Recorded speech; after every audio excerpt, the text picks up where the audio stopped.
Testing, testing, 1, 2, 3. Testing, testing, 1, 2, 3. Test.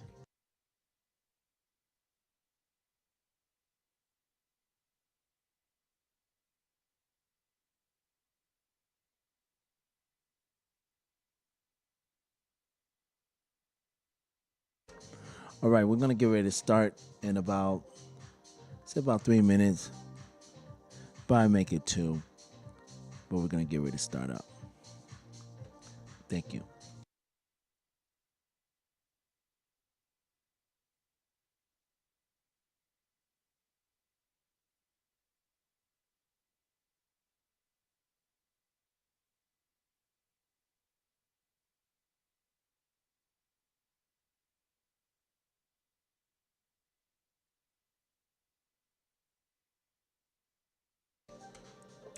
Okay, we're gonna kick this pin up. First of all, I want to thank everyone who is viewing and listening in on YouTube. Thank you so much. Shout out to those who on my DJ page on Facebook. I appreciate that. And for those who are on the X marks the spot, thank you for being there. I appreciate it. This is, of course, another Monday rant and discussion. And this discussion is gonna be a little twist to it. For those who are in the DJ game, whether you're playing out or you are doing your live stream, I have a question for you. How are you maximizing your DJ sets? What I would like to know is your approach. Are you trying to go the journey route, which is good? Are you making sure that you are playing the latest and greatest? Are you doing the nostalgia thing by taking it old school? Or are you combining both? And that's what we're going to talk about. We're going to talk about the cohesion of taking latest and new tracks and also taking old school tracks, playing it together and give it another added flair. So, hold on for 1 second.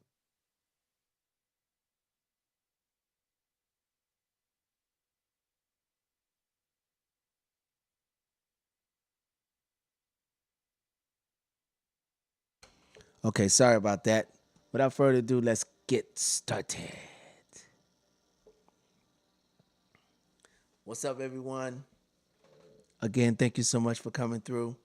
If you are new to the channel, please like, share, subscribe, hit the notification bell so you'll know when I'm coming with another discussion. And you see what's written on top, you know, combining old school tracks, with the new school tracks to give your sets a unique and different flair. So without further ado, we're going to get into the presentation. Let's go.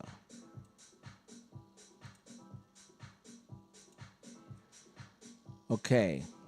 Yes, combining old school with new tracks for your DJ sets. Okay.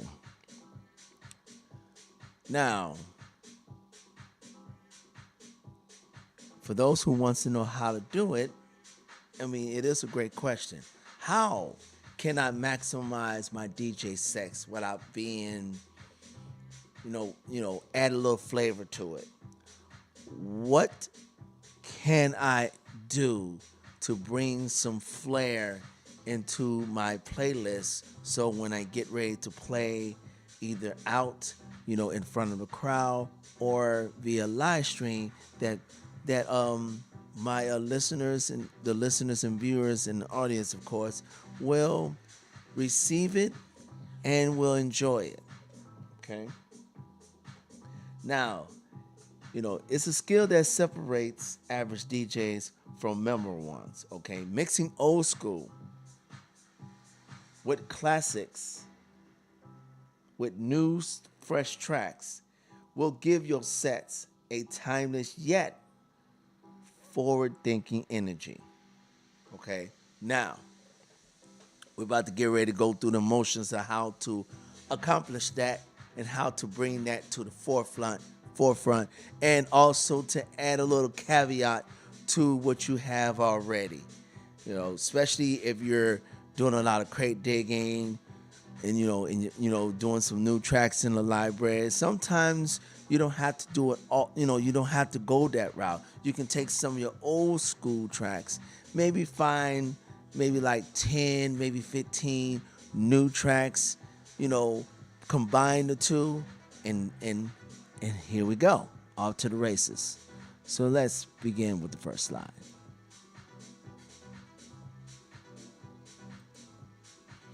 Okay, find a common thread. Now, the way to do that, to accomplish that, is a little thing. It's all about the vibes. It's all about the music.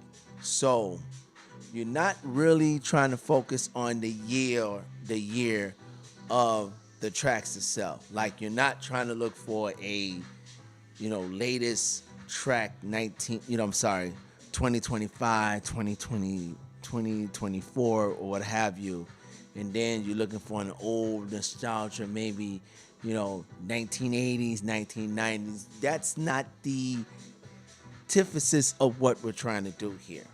We're all about trying to create a vibe. As always, that's what we do. That's what we do as DJs. We want to create a vibe. We want to take, our listeners into a journey. We want to take people who wants to dance to our music, give them an experience of feeling a flow. That's what we want. Okay? So, never think about the year of the tracks. Always go by the vibe. Okay? Don't worry about the decades either.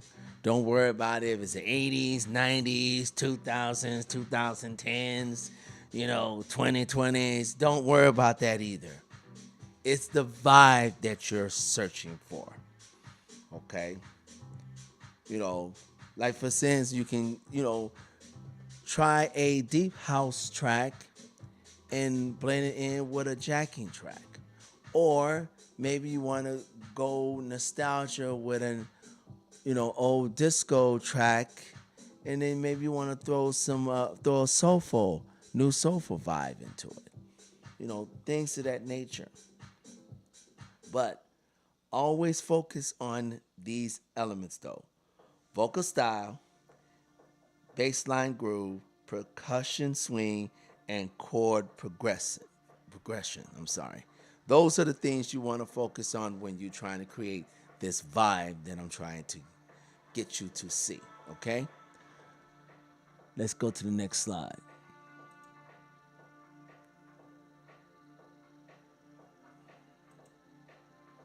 Okay, modernize the old school tracks. When they said about modernize it, it's like trying to bring the old school tracks back up to the front, to the forefront, And a lot of producers do that today.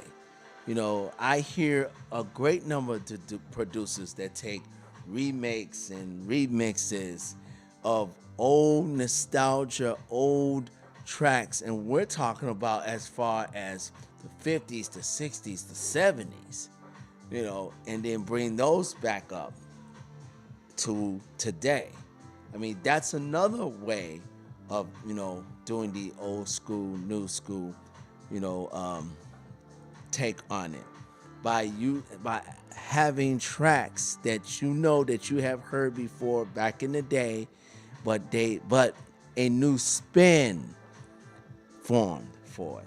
So you know, like layering modern drum loops or a acapella over classic to refresh them. That entails that. You can take an old, a old vocal um, song that you heard way back when, and you might want to give it a tech house spin, or a Latin spin, or a disco spin, wherever the case may be. But mix that baby up, you know. Now, when they talk about the tools in mixing key, we already know how to mix in key, and make sure you're doing the timing and the phrasing and all that.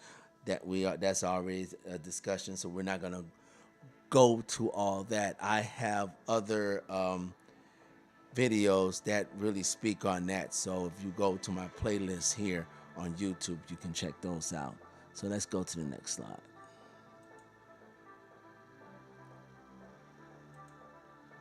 Okay, create storytelling. I'm sorry. Create storytelling moments. Now, this is what we're talking about. Like I said, we're all about the vibes. You know, when you hear DJ saying, I want to take you on a journey. I want to do some storytelling. That's when they're trying to bring a certain flair, a certain flavor, a certain vibe that they want you to capture, want you to experience, something that you will always remember when you leave that venue, when you get off, or when you have to get rated out that DJ's Twitch. Depends on how it's being presented. You know, you know, memory triggers. That's what old school tracks are. They're memory triggers. It does it for me. If I hear an old Frankie Knuckles track, I can pretty much know where I was when I first heard that track, or a Timmy Register track, or or Louis Vega. I mean, anything I hear of Louis Vega, whether it's old school, new school, it takes me back to the very first time I saw him play at Smart Bar. It always takes me back to that particular event. I always remember that because it was an experience that I will never forget. And as a matter of fact, at one of the events that I went that he played, I had the honor and the privilege to actually meet the man himself. Extremely humble, especially for someone who has a plethora career in DJing and producing as he does. You know, Now you want to follow up with a classic. You want to use a fresh cut. You know, definitely want to hook it and core it. Keep the flow consistent while showing musical evolution. You know, these are things that you want to keep in mind when you're developing your set, especially when you want to involve old school and new school tracks into that set. So, and I'm sure DJ producers think of this in mind when they're creating a certain track themselves. So, for all my producers out there, we see you. Next slide.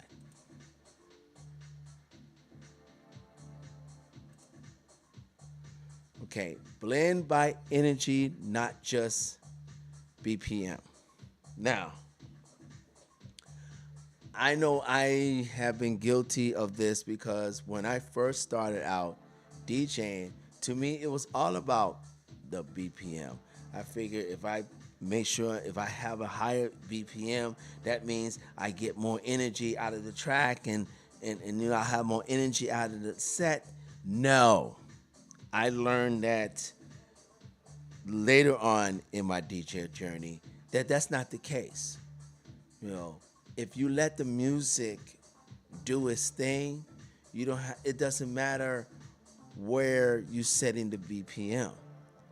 If that track has already had the energy itself, that's all you need. That's the gist of it.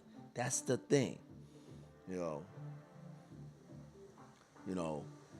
So the way I look at it is that taking, like I said, taking a old school track, and combining it and blending it with a new track that probably just came out, and you'll know as you go through this particular this particular method, you will know what feels right, what energy that you're looking for. And because that's what it's about. It's all about energy. It's all about the vibe. Yes, I'm always going to keep saying energy and vibe because that's what this is about. So let's keep that in mind. Okay? Let's go to the next slide.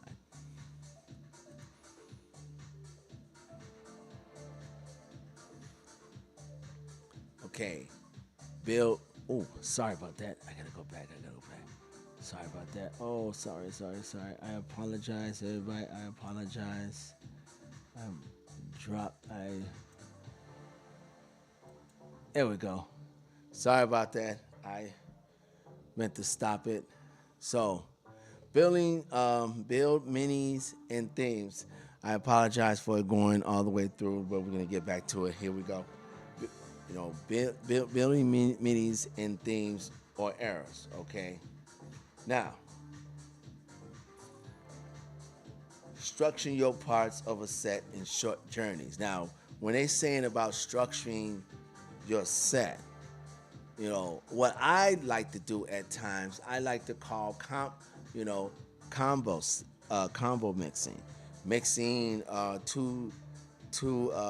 two different genres together, or one genre, or one particular genre, but the one track is more modern and the latest, and the other one is a little on the older side.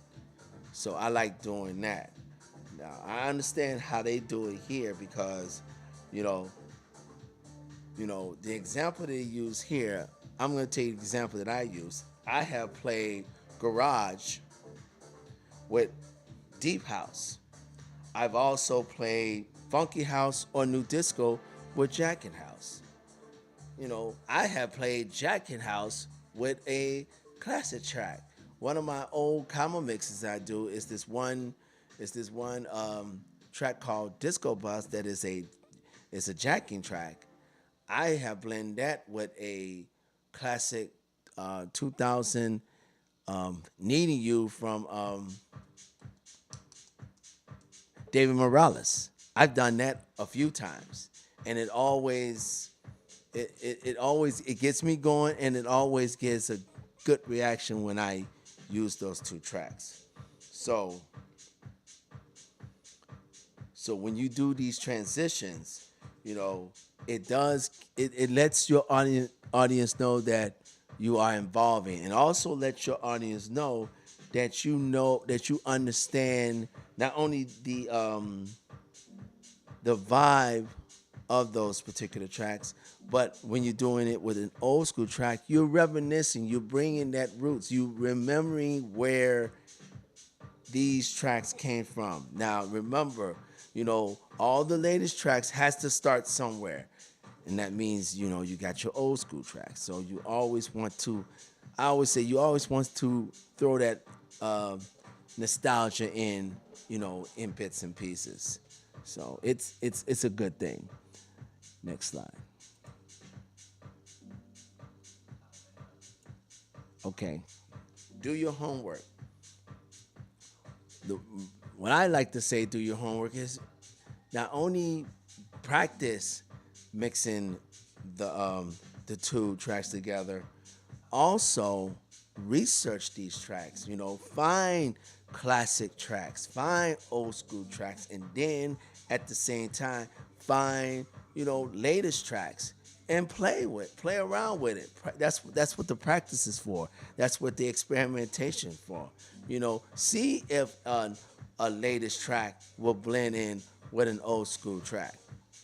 You won't know if you won't know about that cohesion unless you have dab in it, unless you have practice in it. And like I said, I pretty much know because I have done it before. So I am familiar with taking some tracks that I probably haven't played in a while, because remember, it doesn't have to be old school, like as a sense of, it's been done. It was a track that played 30 years ago, 20 years ago, 10 years ago. It can be a track that you haven't played in a while. It's been tracks that I have not played since I started DJing, and I will bring those tracks back up to the surface, and I will mix those in with the latest tracks that I probably have purchased through through some of my DJ record stores like Beatport or track stores. You know, so it's always a good thing. And then Track Source has a category called Classic House, so you can grab some old classic house music from Track Source. Then you can also grab some of the latest tracks. Probably get it from a Beatport. Mix the two together, and then work with that. You can do it that way. So it there is no rule book as to approaching mixing new tracks with older tracks. It's all depends on how you want to approach it. So just practice. That's what it said. Do your research. You know, Make sure you purchase the tracks that you want to that you think that you can work on. You listen to those tracks and then you work on them. You start blending them and see where you come up with, and then you can build a playlist like that. Next slide.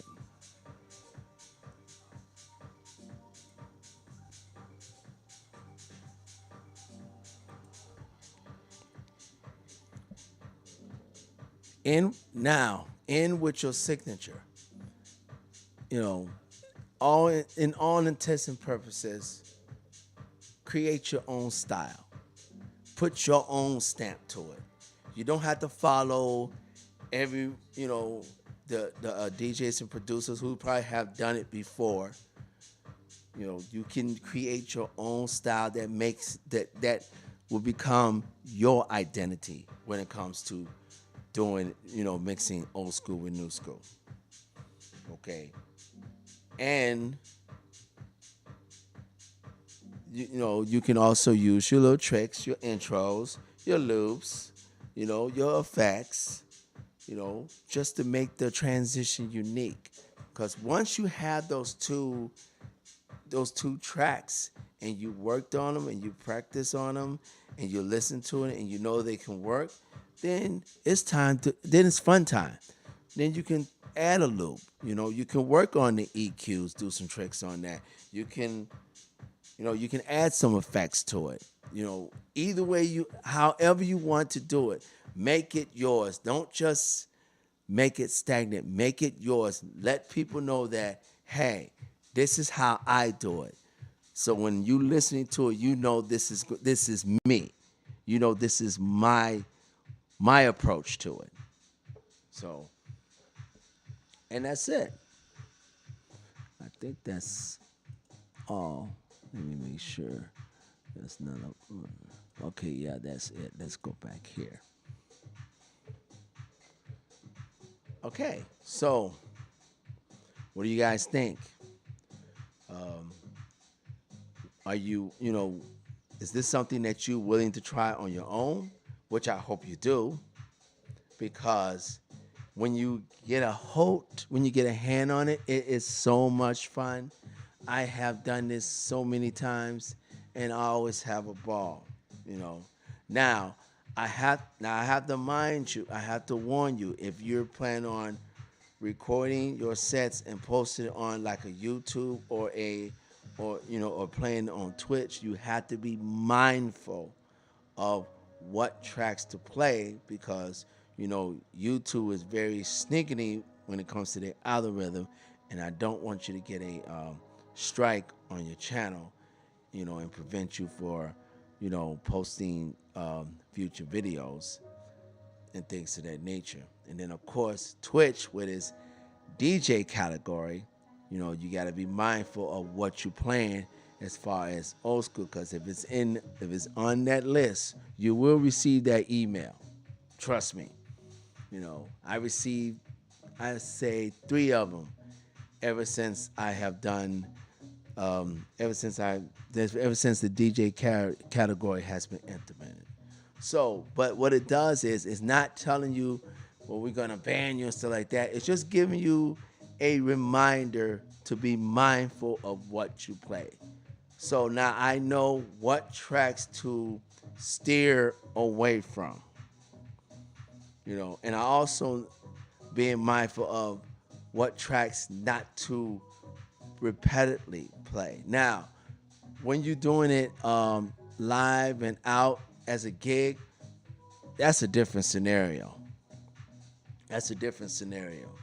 But when you're doing recordings, especially when you're doing live shows on either YouTube or Twitch or things of that nature, that's when you definitely have to be mindful of what you playing. You don't, you still want that old school, new school, but you just got to make sure that the older tracks that you're playing, you did not play that before, or you did not play that, at a different time, especially when you're recording, because especially when it comes to YouTube, that algorithm is strong and they will pick that baby up. So I'm just letting you know to just be mindful of that. But in all intents and purposes, if you follow this particular unique way of galvanizing, your DJ sets, then you'll be golden. Like I said, it's just another way of doing things. We always trying to find new, exciting ways to make our sets, unique and show our identity and show our range when it comes to DJing. Because you don't want to be predictable when it comes to DJing. I mean, and I'm one of those type of people, when I listen to a DJ set, if I hear predictability, it kind of turns me kind of off. But if I hear uniqueness, and especially if it's a track that I ain't never heard before, oh, I'm excited. And if that DJ also produced that track on his own, oh, I am extremely excited. And I want to add it to my library. Just want to let you know that. So we're gonna leave it here. Appreciate everybody being here. Again, if you're new to the channel, like, share, subscribe, hit the notification bell, and it will let you know when I'll be doing another Monday night in discussion. Now, I just want to get one quick announcement. I'll be doing another Monday night discussion. Rant and discussion next week, and I'll be also doing one on the 1st of December. That following December, which, let me look at my calendar. Excuse me, everyone. Let me look at my calendar right quick. Forgive me. Yeah, that'll be 8th of December. As a matter of fact, I'm also, the 8th of December, and also the 9th, when I usually do my the Groove Garden. I won't be doing those 2 shows because of the fact that I'll be out of town. As a matter of fact, I'll be out of the country. So, like I said, I will be doing a Monday rant and discussion on the 1st of December, and I'll be doing a Groove Garden on the 2nd of December. And both of them, one is a Monday, one is a Tuesday. They both will air, and it will start at 5 p.m. Central Time. That's 6 p.m. Eastern Time. I will post, the flyers of the times and all that on my social medias. Just search House Head Speaks, and you'll find me there. Thank you, everyone, again. Appreciate it. And as always, peace and love.